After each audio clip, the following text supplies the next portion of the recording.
Assalamualaikum warahmatullahi wabarakatuh. Saya Adia Sulsiana akan menjelaskan tentang pengertian sosiologi.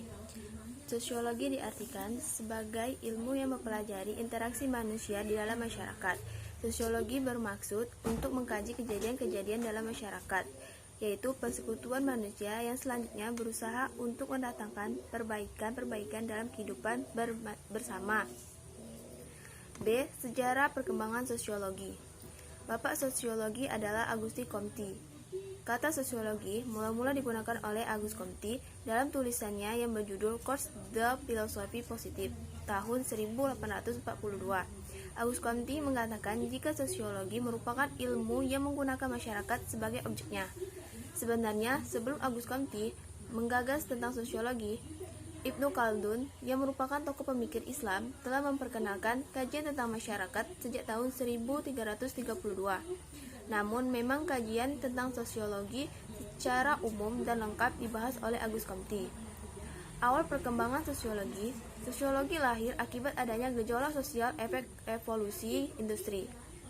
Akibat revolusi tersebut, banyak terjadi eksploitasi tenaga kerja dan urbanisasi yang sangat besar.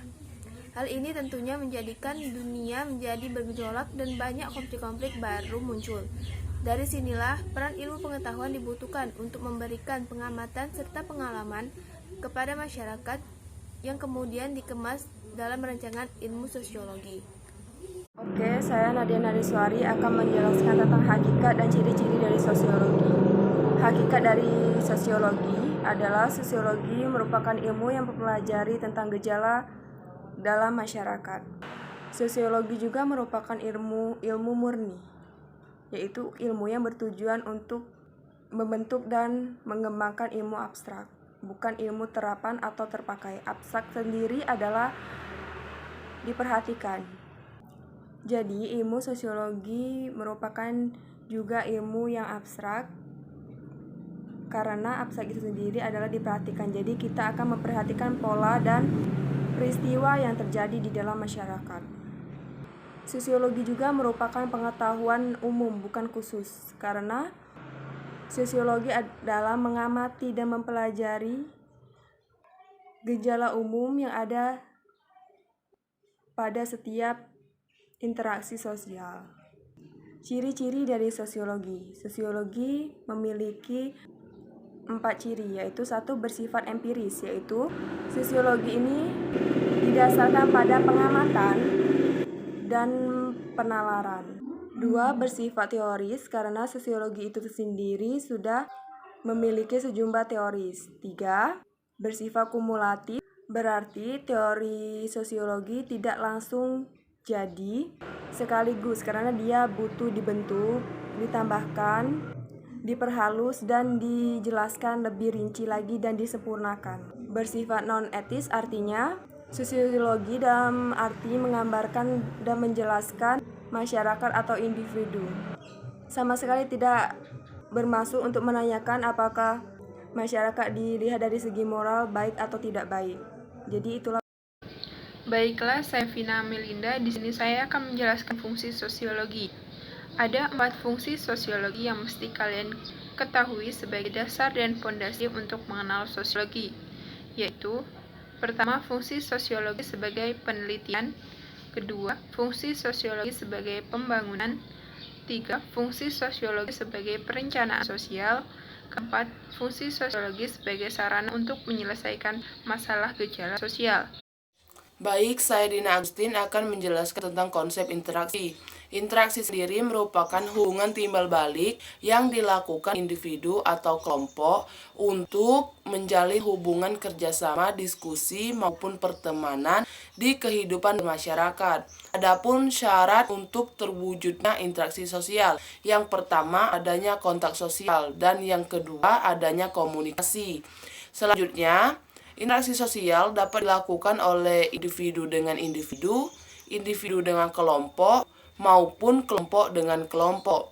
Selanjutnya, konsep sosialisasi. Sosialisasi sendiri merupakan proses atau usaha untuk menerapkan kebudayaan nilai, norma yang diterapkan di kehidupan bermasyarakat. Adapun bentuk dari sosialisasi sendiri, yang pertama, sosialisasi primer.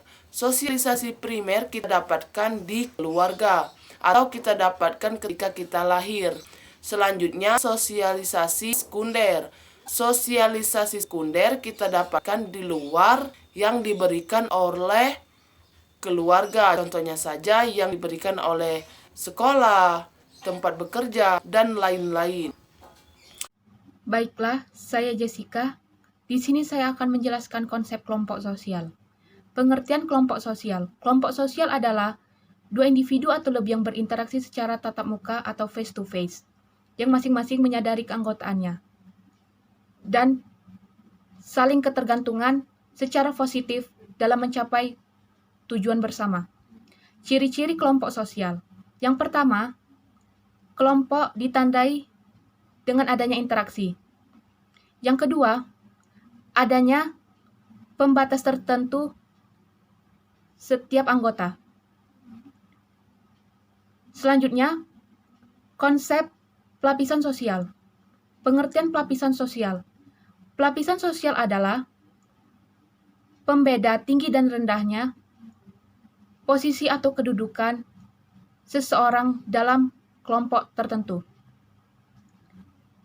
Dasar-dasar pembentuk pelapisan sosial. Yang pertama, ukuran kekayaan. Yang kedua, ukuran ilmu pengetahuan. Contoh dari pelapisan sosial. Misalnya, orang yang memiliki ekonomi yang berkecukupan mampu berobat ke rumah sakit yang memiliki fasilitas yang lengkap. Namun, tidak untuk golongan masyarakat miskin. Baiklah, konsep-konsep selanjutnya akan dijelaskan oleh Miftahul Jannah. Baiklah, saya akan melanjutkan menjelaskan mengenai konsep proses sosial dan perubahan sosial. Proses sosial adalah cara-cara berhubungan yang dapat dilihat apabila orang perorangan dan kelompok-kelompok manusia yang saling bertemu dan menentukan sistem serta bentuk-bentuk hubungan tersebut. Bentuk-bentuk konsep proses sosial terdiri dari kompetisi, konflik, asimilasi, dan akomodasi. Contohnya seperti adanya perbedaan adat istiadat, perbedaan pendapat, dan persaingan. Baiklah, selanjutnya adalah konsep perubahan sosial. Perubahan sosial adalah hal yang tidak bisa dihindarkan oleh masyarakat, karena manusia adalah makhluk sosial, berbudi, dan tidak pernah merasa puas. Perubahan sosial dibagi menjadi 3, yaitu perubahan sosial terhadap evolusi dan revolusi, perubahan sosial yang dikehendaki dan tidak dikehendaki, perubahan sosial yang besar dan kecil. Sebagai contoh perubahan kecil, perubahan sosial yang kecil yaitu perubahan gaya berpakaian, perubahan gaya rambut, dan banyak contoh lainnya. Baiklah. Oke, saya Rika. Di sini saya akan menjelaskan secara singkat mengenai struktur sosial dan organisasi sosial. Struktur sosial berasal dari kata struktum yang memiliki arti menyusun. Dengan demikian, struktur sosial dapat diartikan sebagai susunan dalam masyarakat. Struktur sosial merupakan hubungan-hubungan yang terus bertahan, teratur, terpola di antara unsur dalam masyarakat. Adapun unsur-unsur struktur sosial yaitu adanya pengetahuan dan keyakinan, adanya tujuan dan cita-cita, adanya perasaan solidaritas, adanya nilai-nilai dan norma-norma, serta adanya kedudukan dan peran sosial. Kemudian fungsi struktur sosial. Fungsi struktur sosial yang pertama yaitu sebagai pengawas, yang kedua sebagai instrumen masyarakat, yang ketiga sebagai ciri-ciri dan karakteristik kelompok, yang keempat yaitu sebagai dasar pembelajaran untuk individu. Selanjutnya, organisasi sosial. Organisasi sosial secara luas dapat diartikan sebagai jaringan tingkah laku manusia dalam ruang lingkup yang kompleks pada setiap masyarakat. Secara singkat, organisasi sosial dapat diartikan sebagai rangkaian pelapisan terstruktur hubungan manusia saling ketergantungan. Baiklah, saya Siska Amelia akan menjelaskan konsep ke-9, yaitu konsep sistem sosial. Pengertian sistem sosial adalah komponen-komponen sosial dan budaya yang saling berhubungan satu sama lain secara teratur, mempunyai tujuan, dan merupakan suatu keseluruhan sistem hidup bersama. Fungsi sistem sosial: 1. Adaptasi, 2. Pencapaian tujuan, 3. Integrasi, 4. Pemeliharaan pola dan manajemen ketegangan. 10. Konsep konflik sosial.